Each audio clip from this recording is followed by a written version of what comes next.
আলহামদুলিল্লাহ নিশ্চিতই big hitter চলেছে trophy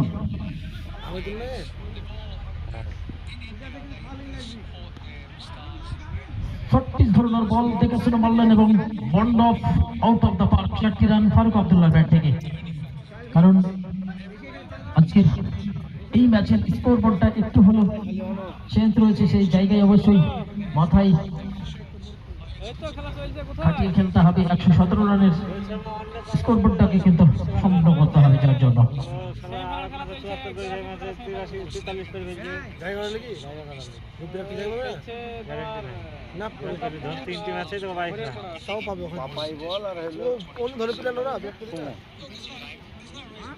next বল টপি স্ট্রাইকে ফারুক আব্দুল্লাহ। ওদের খেলা হবে এরপরে খেলা হবে না, এমনি খেলা হবে না, এমনি খেলা হবে না, ওরা যদি থাকে একটা